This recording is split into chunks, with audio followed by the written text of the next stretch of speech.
भारत के लौह पुरुष श्री सरदार वल्लभ भाई पटेल जी को समर्पित ये अगला करतब कहलाता है एकता अभिरक्षक।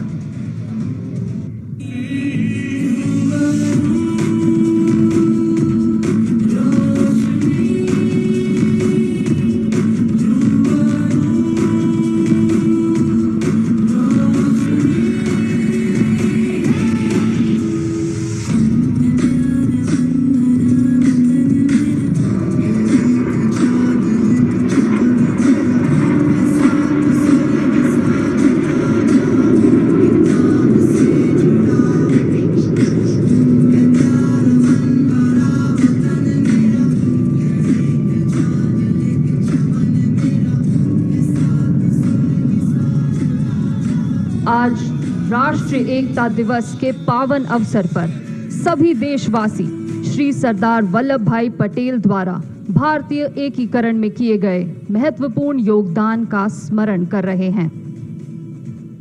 अब हमारे पायलट्स आपके समक्ष प्रस्तुत करेंगे एक अद्भुत चित्र। कृपया अपनी नजरें ऊपर आसमान में ही बनाए रखें, क्योंकि 2 विमान अब बनाएंगे एक खूबसूरत दिल की आकृति।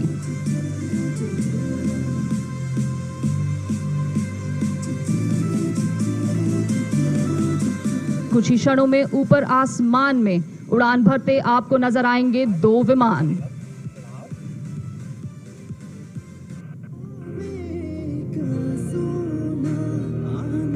और ये चले 2 विमान आसमान की ओर बहुत ही जल्द बनाने एकता नगर के आसमान में एक खूबसूरत दिल।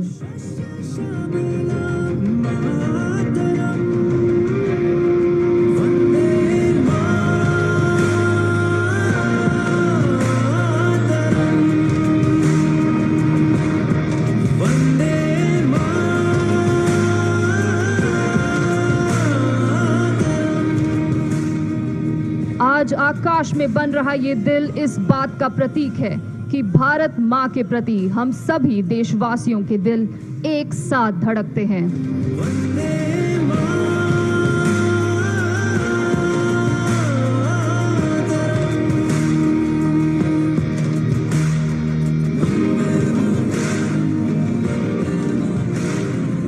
दर्शकों, अब कृपया अपनी नजरें सरदार सरोवर बांध की दिशा में ले जाएं और सुनिए हमारे टीम लीडर का संदेश उनकी कॉकपिट से। सेना की ओर से आप सभी को राष्ट्रीय एकता दिवस की बहुत बहुत शुभकामनाएं।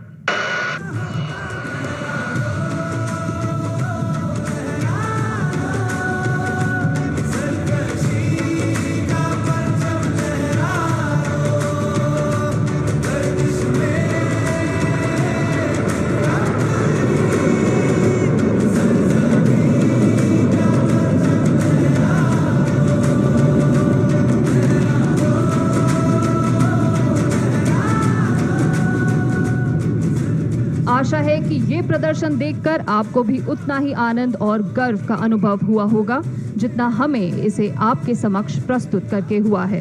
भारतीय वायु सेना की सूर्य किरण टीम की ओर से आप सभी को राष्ट्रीय एकता दिवस की हार्दिक शुभकामनाएं। देवियों तथा सज्जनों, भारतीय वायुसेना के इस साहस भरे रोमांचक फ्लाई पास्ट के उपरांत अब समय है संगठित और सुदृढ़ भारत को आकार देने वाले आजाद भारत के प्रथम उप प्रधानमंत्री, प्रथम गृह मंत्री, भारत रत्न लौह पुरुष सरदार वल्लभ भाई पटेल की ओजस्वी वाणी और मूल्यवान विचारों को आत्मसात करने का। ये युग पुरुष आज हमारे बीच ना होते हुए भी अपने विचारों से विद्यमान हैं, जिन्होंने अखंड राष्ट्र के रूप में हमें आज ये परिवेश दिया है। आइए उसी महामानव के इस रिकॉर्डेड संबोधन से हम अपने आप को धन्य करते हैं। आज ईश्वर की कृपा से हम मुल्क में एक प्रकार की शांति स्थापित कर सके, और दूसरा, जैसा एक कौमी मामला था वैसा एक पेचीदा मामला देशी रियासतों का था।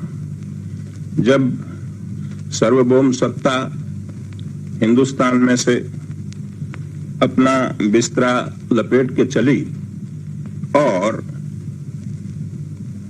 जब उसने ऐलान किया कि इधर पैरामाउंट से खत्म होती है, उस समय पर मुल्क में क्या होगा और मुल्क एक रहेगा या तो उसका टुकड़ा टुकड़ा हो जाएगा, उस बारे में बहुत लोगों का अलग अलग ख्याल था और बहुत लोग चिंता में गिरे थे। लेकिन जो राजा महाराजाओं थे उसमें से बहुतों ने काफी स्वदेशाभिमान बताया और भारत की सरकार को साथ दिया।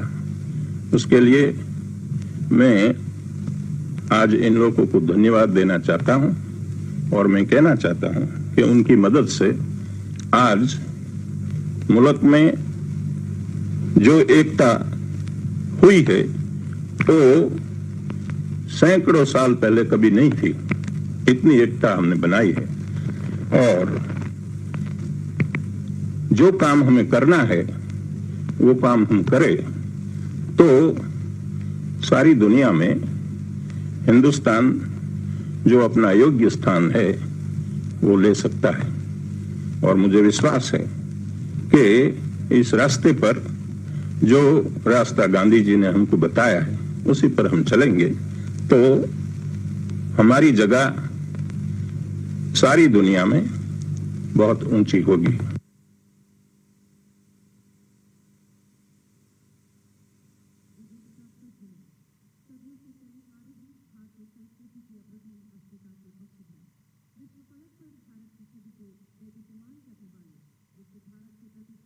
रहे हैं राष्ट्रीय एकता दिवस के मौके पर यहां पर परेड निकाली जाएगी। अलग अलग राज्यों की झांकियां परेड में शामिल हुई है और ये तस्वीरें सामने आई है। गुजरात से ये तस्वीरें आप लगातार सामने देख रहे हैं। आज गुजरात के दौरे पर प्रधानमंत्री नरेंद्र मोदी पहुंचे।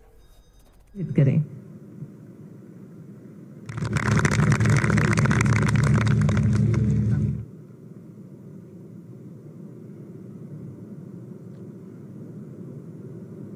मैं कहूंगा सरदार पटेल, आप सब कहेंगे अमर रहे, अमर रहे।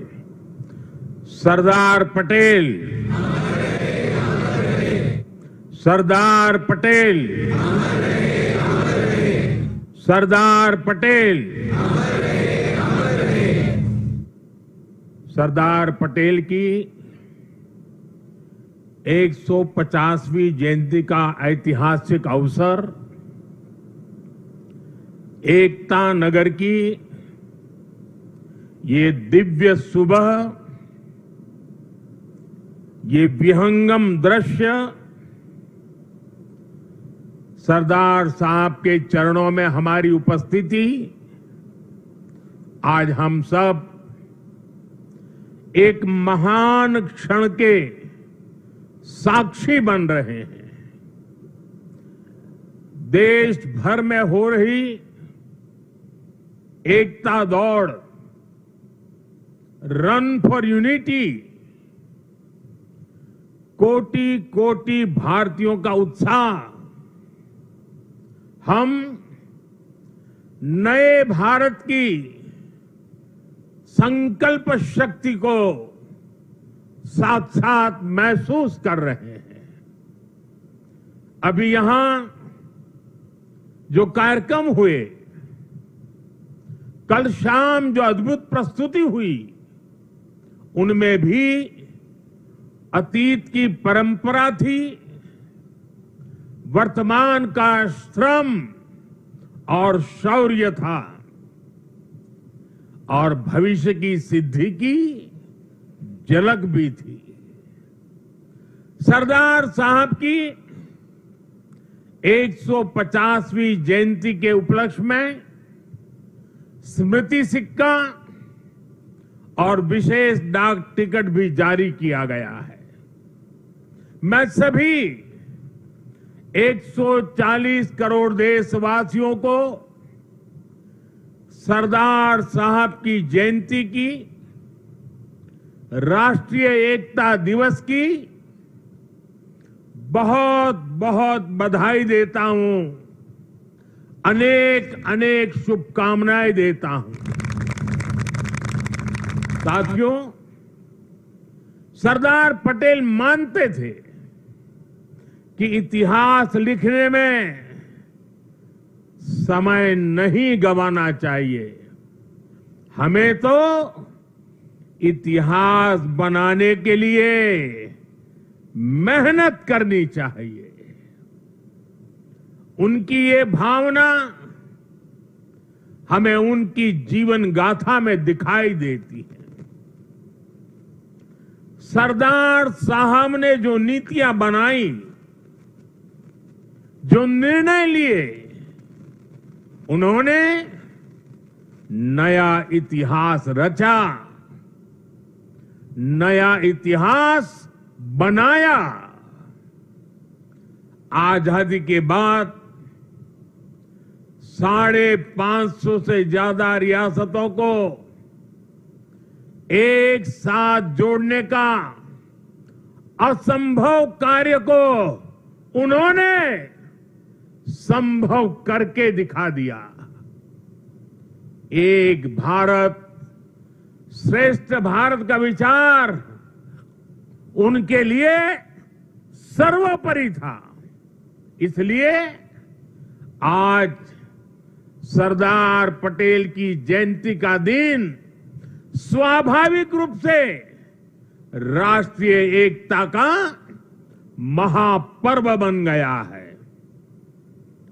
जिस तरह हम 140 करोड़ देशवासी 15 अगस्त को स्वतंत्रता दिवस मनाते हैं, 26 जनवरी को गणतंत्र दिवस मनाते हैं, वैसे ही एकता दिवस का महत्व हमारे लिए प्रेरणा की पल है, गर्व की पल है।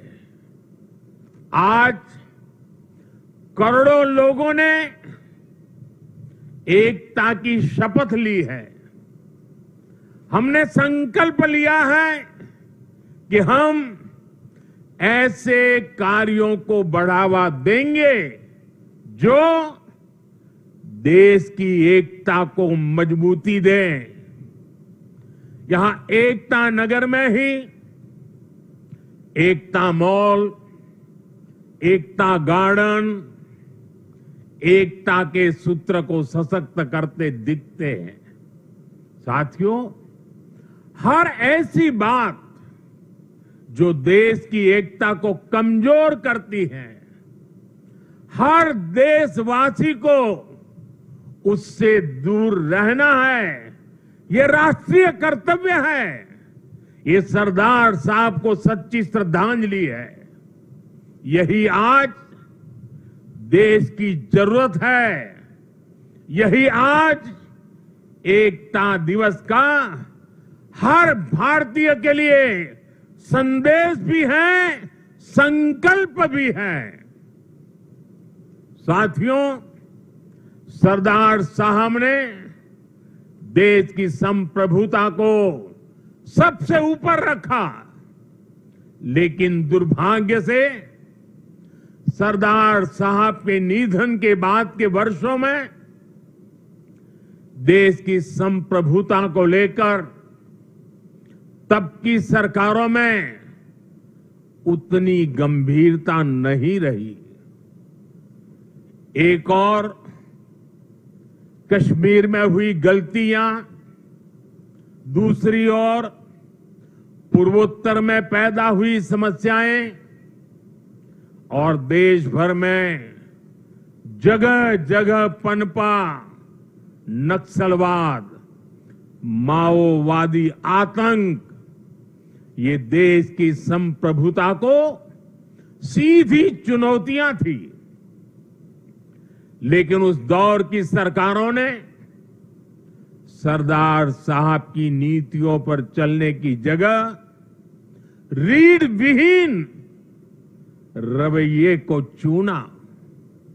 इसका परिणाम देश ने हिंसा और रक्तपात के रूप में झेला। साथियों, आज की युवा पीढ़ी में बहुत से लोगों को पता नहीं होगा, सरदार साहब चाहते थे जैसे उन्होंने बाकी रियासतों का विलय किया, वैसे ही पूरे कश्मीर का विलय हो। लेकिन नेहरू जी ने उनकी वो इच्छा पूरी नहीं होने दी।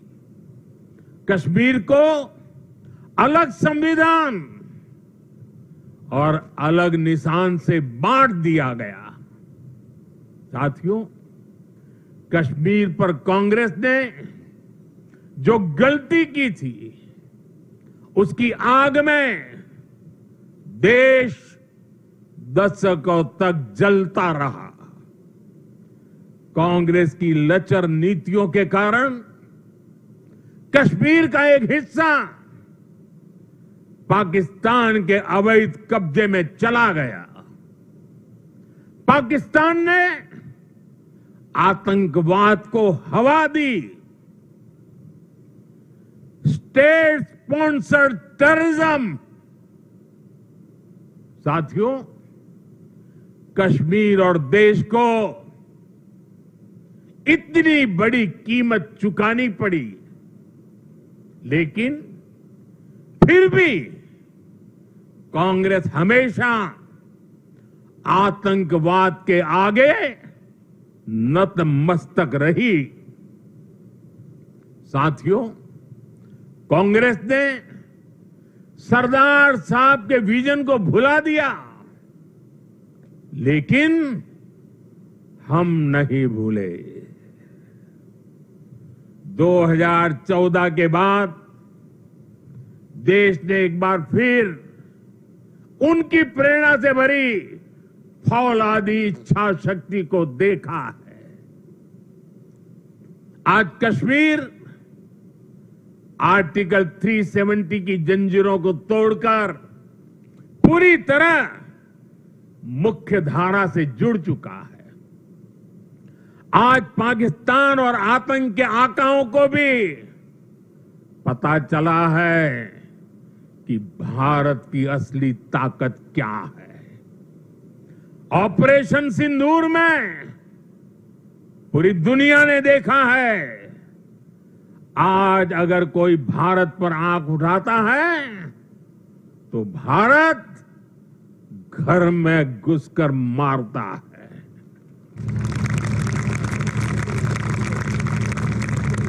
हर बार भारत का जवाब पहले से बड़ा होता है, पहले से ज्यादा निर्णायक होता है। ये भारत के दुश्मनों के लिए एक संदेश भी है। ये लौह पुरुष सरदार पटेल का भारत है। ये अपनी सुरक्षा और सम्मान से कभी भी समझौता नहीं करता है। साथियों, राष्ट्रीय सुरक्षा को लेकर पिछले 11 साल में भारत की सबसे बड़ी सफलता है नक्सलवाद, माओवादी आतंक की कमर तोड़ना। 2014 से पहले हमारे देश में हालत ऐसी थी कि देश के भीतर, देश के बीचों बीच नक्सली माओवादी अपनी हुकूमत चलाते थे। नक्सली क्षेत्रों में देश का संविधान नहीं चलता था। पुलिस प्रशासन वहां काम नहीं कर पाता था। नक्सली खुलेआम नए नए फरमान जारी करते थे, सड़कें नहीं बनने देते थे, स्कूल, कॉलेज और हॉस्पिटल को बम से उड़ा दिया जाता था। और शासन प्रशासन उनके आगे लाचार नजर आता था। साथियों, 2014 के बाद हमारी सरकार ने नक्सलवाद, माओवादी आतंक पर प्रचंड प्रहार किया। हमने शहरों में बैठे अर्बन नक्सलियों के समर्थकों, अर्बन नक्सलियों को भी किनारे लगाया। हमने वैचारिक लड़ाई भी जीती और नक्सलियों के गढ़ में जाकर उनसे मोर्चा लिया। इसका परिणाम आज देश के सामने है। 2014 के पहले देश के करीब 125 जिले माओवादी आतंक की चपेट में थे।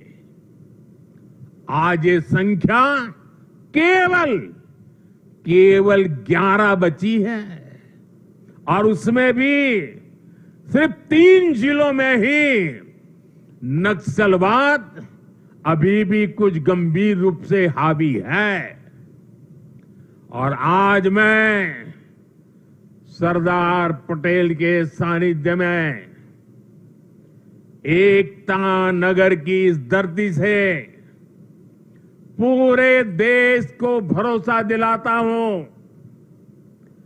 जब तक देश नक्सलवाद, माओवाद, उस आतंक से पूरी तरह मुक्त नहीं हो जाता,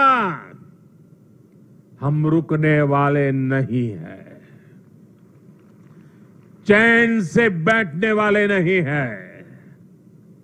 साथियों, आज देश की एकता और आंतरिक सुरक्षा को बहुत बड़ा खतरा घुसपैठियों से भी है। देश के भीतर दशकों से विदेशी घुसपैठिए आते रहे, वो देशवासियों के संसाधनों पर कब्जा करते रहे, डेमोग्राफी का संतुलन बिगाड़ते रहे, देश की एकता दांव पर लगाते रहे। लेकिन पुरानी सरकारें इतनी बड़ी समस्या पर आंख मूंदे रही। वोट बैंक की राजनीति के लिए राष्ट्र की सुरक्षा को जानबूझकर खतरे में डाला गया। अब पहली बार देश ने इस बड़े खतरे के खिलाफ भी निर्णायक लड़ाई लड़ने की ठानी है। लाल किले से मैंने डेमोग्राफी मिशन का ऐलान किया है, लेकिन साथियों, अब आज जब हम इस विषय को गंभीरता से उठा रहे हैं, तो कुछ लोग देश हित से ज्यादा अपने स्वार्थ को ऊपर रख रहे हैं। ये लोग घुसपैठियों को अधिकार दिलाने के लिए राजनीतिक लड़ाई लड़ रहे हैं। इनको लगता है कि देश एक बार टूट गया, आगे भी टूटता रहे, इनको कोई फर्क नहीं पड़ता। जबकि सच्चाई ये है कि अगर देश की सुरक्षा और पहचान खतरे में आएगी, तो हर व्यक्ति खतरे में आएगा। इसलिए हमें आज राष्ट्रीय एकता दिवस पर फिर से संकल्प लेना है। हम भारत में रह रहे हर घुसपैठिए को बाहर निकाल करके ही रहेंगे। साथियों, जब हम लोकतंत्र में राष्ट्रीय एकता की बात करते हैं तो इसका एक स्वरूप ये भी है कि हम विचारों की विविधता का सम्मान करें। लोकतंत्र में मतभेद स्वीकार्य है, मनभेद नहीं होना चाहिए। लेकिन विडंबना देखिए, आजादी के बाद जिन लोगों को देश ने दायित्व सौंपा, उन्हीं लोगों ने वी द पीपल की स्पिरिट की हत्या करने का प्रयास किया। उन्होंने अपनी सोच और विचारधारा से अलग हर व्यक्ति और संगठन का तिरस्कार किया, उसे डिस्क्रेडिट करने की कोशिश की। देश में राजनैतिक छुआछूत को एक कल्चर बना दिया गया था। हम सभी को पता है, कांग्रेस सरकारों में सरदार पटेल और उनकी लेगेसी के साथ क्या क्या हुआ है।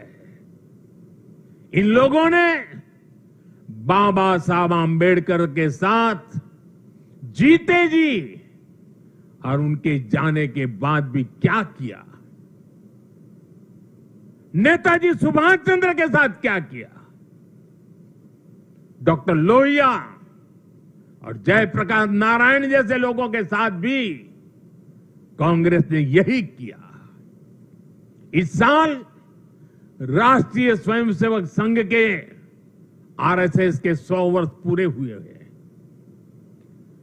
संघ पर भी कैसे कैसे हमले किए गए, षड्यंत्र किए गए। एक पार्टी, एक परिवार के बाहर हर व्यक्ति और हर विचार को अछूत बनाने की भरसक कोशिश हुई। भाइयों और बहनों, हमें गर्व है कि हमने देश को बांटने वाली इस राजनीतिक छुआछूत को खत्म किया है। हमने सरदार पटेल की स्टैच्यू ऑफ यूनिटी बनाई, हमने बाबा साहब के पंच तीर्थ बनवाए, दिल्ली में बाबा साहब का घर, उनका महापरिनिर्वाण स्थल कांग्रेस के दौर में उपेक्षा की वजह से दुर्दशा का शिकार था। हमने उस पवित्र स्थल को ऐतिहासिक मेमोरियल में बदला है। कांग्रेस के समय में सिर्फ एक पूर्व प्रधानमंत्री के नाम पर म्यूजियम था। हमने देश के अब जितने भी पीएम हुए हैं, उन सब के योगदान को समर्पित राजनीतिक छुआछूत से ऊपर उठ करके पीएम म्यूजियम बनाया है। हमने कर्पूरी ठाकुर जैसे जननायक को भारत रत्न दिया। पूरे जीवन कांग्रेस को समर्पित रहने वाले प्रणब दा को हमने भारत रत्न दिया और विरोधी विचार वाले मुलायम सिंह यादव जी जैसे नेता को भी हमने पद्म पुरस्कार से सम्मानित किया। इन फैसलों के पीछे सोच यही थी कि राजनैतिक मतभेदों से ऊपर उठकर देश के लिए एकजुट होने की भावना मजबूत हो। ऑपरेशन सिंदूर के बाद विदेशों में गए हमारे सर्वदलीय प्रतिनिधि मंडल में भी हमने एकता की इस झलक को देखी है। साथियों, राजनीतिक हितों के लिए देश की एकता पर प्रहार की सोच ये गुलामी की मानसिकता का हिस्सा है। कांग्रेस ने अंग्रेजों से केवल पार्टी और सत्ता ही नहीं पाई, बल्कि कांग्रेस ने गुलामी की मानसिकता को भी आत्मसात कर लिया था। अब देखिए, अभी कुछ दिन बाद ही हमारे राष्ट्रगीत वंदे मातरम के 150 साल होने जा रहे हैं। 1905 में जब अंग्रेजों ने बंगाल का विभाजन किया, उसके प्रतिरोध में वंदे मातरम हर देशवासी का स्वर बन गया था। वंदे मातरम देश की एकता और एकजुटता की आवाज बन गया था। अंग्रेजों ने वंदे मातरम बोलने की बात तक बैन लगाने की कोशिश की थी। अंग्रेज इस कोशिश में कभी भी कामयाब नहीं हो पाए। कई हिंदुस्तान के कोने से वंदे मातरम का नारा गुंजता ही रहा। लेकिन जो काम अंग्रेज नहीं कर पाए, वो काम कांग्रेस ने कर दिया। कांग्रेस ने मजहबी आधार पर वंदे मातरम के एक हिस्से को ही हटा दिया। यानी कांग्रेस ने समाज को भी बांटा और अंग्रेजों के एजेंडे को भी आगे बढ़ाया। और मैं आज एक बात बहुत जिम्मेदारी से कह रहा हूं, जिस दिन कांग्रेस ने वंदे मातरम को तोड़ने का, काटने का, विभाजित करने का फैसला लिया था, उसी दिन कांग्रेस ने भारत के विभाजन की नींव डाल दी थी। कांग्रेस ने वो पाप नहीं किया होता तो आज भारत की तस्वीर कुछ और होती। साथियों, उस समय सरकार में बैठे लोगों की ऐसी सोच के कारण ही देश ने इतने दशकों तक गुलामी के प्रतीकों को भी ढोया। आप याद करिए, हमारी नेवी के झंडे से गुलामी का निशाना, गुलामी का निशान तब उतरा जब आपने हमें देश की सेवा करने का अवसर दिया। हमारी सरकार आई।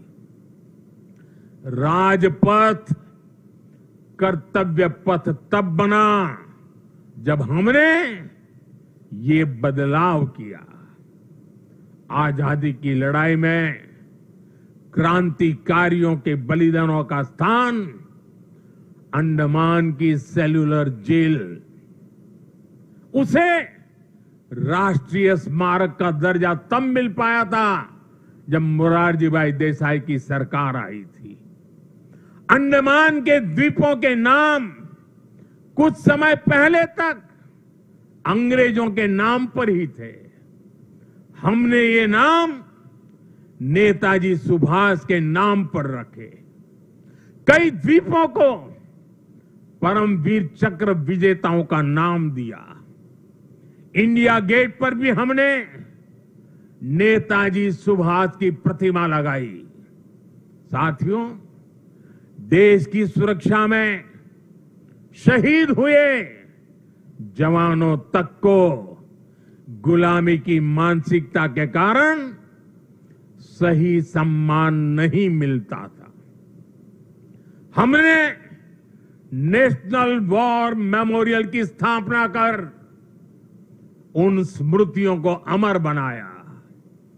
देश की आंतरिक सुरक्षा में भी 36,000 जवानों ने, ये हमारे पुलिस बेड़े के जवानों ने, देश को पता तक नहीं है ये पुलिस बेड़े के ये खाकी वर्दीधारी लोगों ने 36,000 जवानों की शहादत हुई है। 36,000 शहीद होना ये आंकड़ा छोटा नहीं है। हमारी police, BSF, ITBP, CISF, CRPF, हमारे सभी अर्धसैनिक बल, इनके शौर्य को भी सम्मान से वंचित रखा गया। ये हमारी सरकार है जिसने पुलिस मेमोरियल बनाकर उन शहीदों को सम्मान दिया। मैं आज सरदार पटेल के चरणों में खड़े होकर के मैं देश भर में जिन जिन लोगों ने पुलिस बेड़े में रह करके सेवाएं की हैं, जो जो लोग आज पुलिस बेड़े में रह करके देश की सेवा कर रहे हैं, मैं सरदार पटेल के चरणों में खड़े रह करके आज मैं उनको सैल्यूट करता हूं। मैं उनका गौरव करता हूं, मैं उनका सम्मान करता हूं। आज देश गुलामी की मानसिकता के हर निशान को हटा रहा है।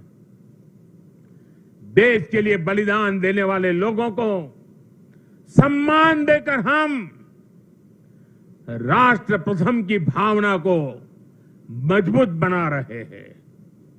मेरे प्यारे देशवासियों, एकता राष्ट्र और समाज के अस्तित्व का आधार होती है। जब तक समाज में एकता है, राष्ट्र की अखंडता सुरक्षित है।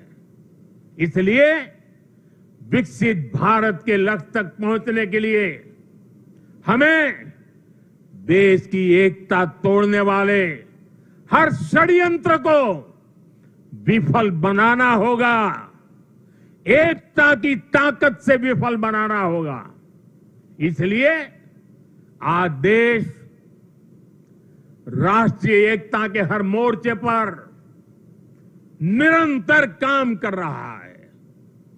भारत की एकता के इस अनुष्ठान के 4 आधार स्तंभ हैं। एकता का पहला स्तंभ है सांस्कृतिक एकता। ये भारत की संस्कृति है जिसने हजारों वर्षों से राजनैतिक हालातों से अलग भारत को एक राष्ट्र के रूप में अमर रखा है। हमारे 12 ज्योतिर्लिंग, 7 पुरियां, 4 धाम, 50 से अधिक शक्तिपीठ, तीर्थ यात्राओं की परंपरा, ये वो प्राण ऊर्जा है जो भारत को एक चैतन्य राष्ट्र बनाती है। इसी परंपरा को आज हम सौराष्ट्र तमिल संगमम और काशी तमिल संगमम जैसे आयोजनों के जरिए आगे बढ़ा रहे हैं। हम अंतर्राष्ट्रीय योग दिवस के जरिए भारत के महान योग विज्ञान को नई पहचान दिला रहे हैं। हमारा योग आज लोगों को जोड़ने का माध्यम बन रहा है। साथियों, हमारी एकता का दूसरा स्तंभ है भाषाई एकता। भारत की सैकड़ों भाषाएं और डायलेक्ट्स, बोलियां, ये भारत की खुली और रचनात्मक सोच का प्रतीक है। क्योंकि हमारे यहां किसी समाज ने, सत्ता ने या संप्रदाय ने कभी भी भाषा को अपना हथियार नहीं बनाया। एक भाषा को थोपने का प्रयास नहीं हुआ। तभी भारत भाषाई विविधता की दृष्टि से विश्व का इतना समृद्ध राष्ट्र बना है। हमारी भाषाओं ने संगीत के अलग अलग सुरों की तरह हमारी पहचान को सशक्त बनाया है।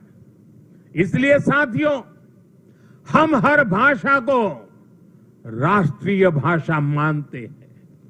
हम गर्व से कहते हैं कि भारत के पास तमिल जैसी दुनिया की सबसे पुरानी भाषा है और हमें इसका गर्व है।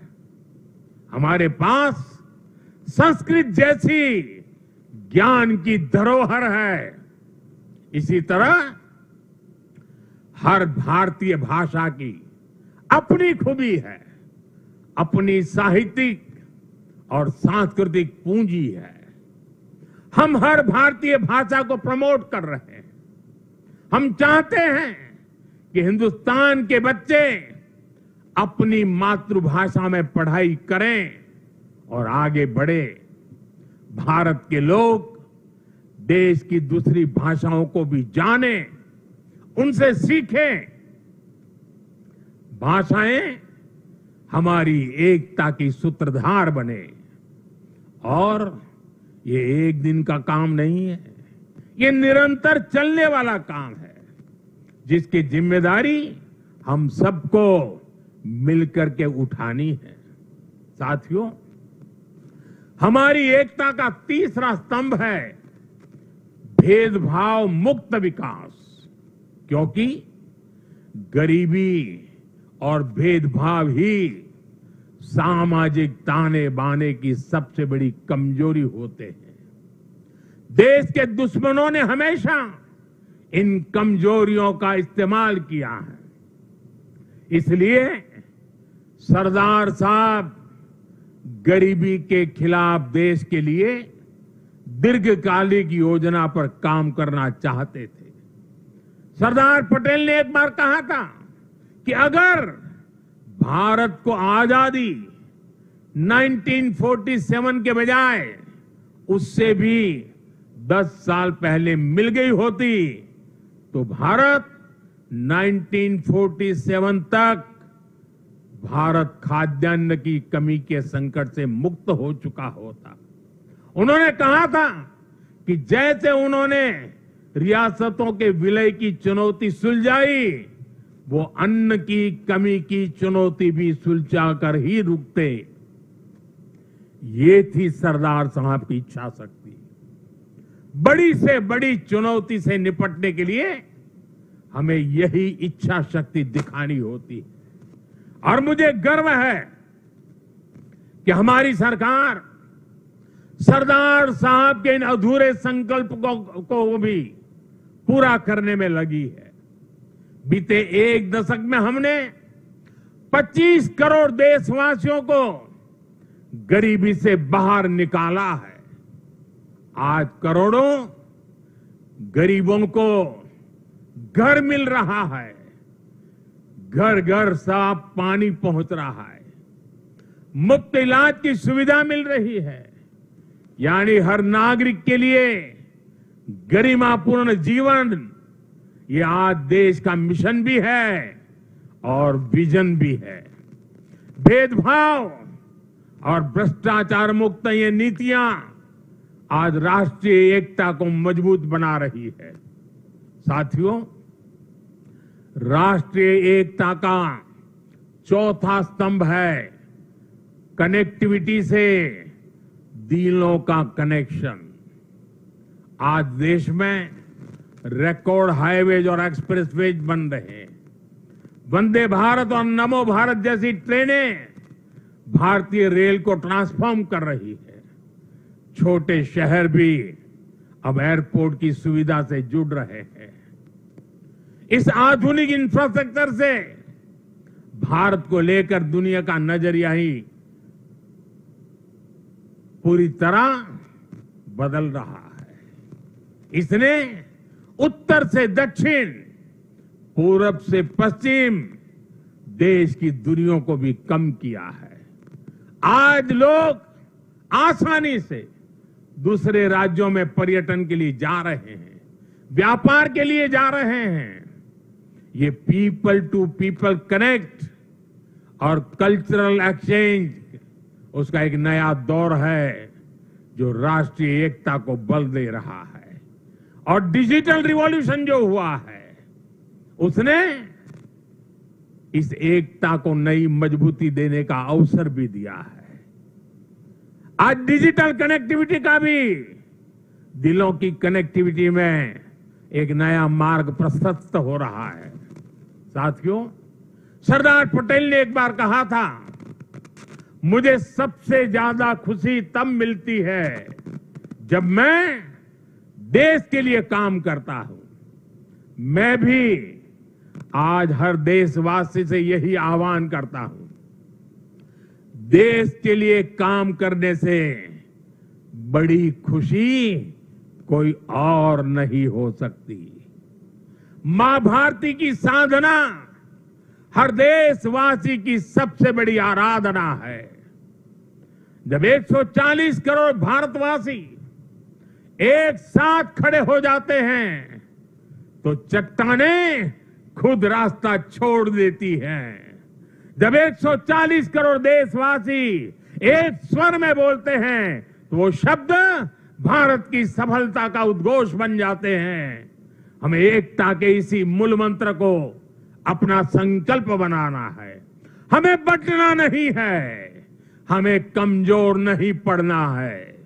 यही सरदार साहब के लिए हमारी सच्ची श्रद्धांजलि है। मुझे विश्वास है हम सब साथ मिलकर एक भारत श्रेष्ठ भारत के संकल्प को मजबूती देंगे। हम साथ मिलकर विकसित भारत और आत्मनिर्भर भारत के सपने को पूरा करेंगे। इसी भाव के साथ मैं एक बार फिर सरदार साहब के चरणों में श्रद्धांजलि देता हूं। मेरे साथ बोलिए, भारत माता की आवाज देश के हर कोने में पहुंचनी चाहिए। साथियों, भारत माता की, भारत माता की, भारत माता की, वंदे वंदे वंदे वंदे वंदे वंदे वंदे। आप सबका बहुत बहुत धन्यवाद। बहुत बहुत धन्यवाद। भावों से परिपूर्ण संबोधन के लिए पूज्य सरदार की इस 150वीं जन्म जयंती पर पूज्य सरदार के चरणों में शत शत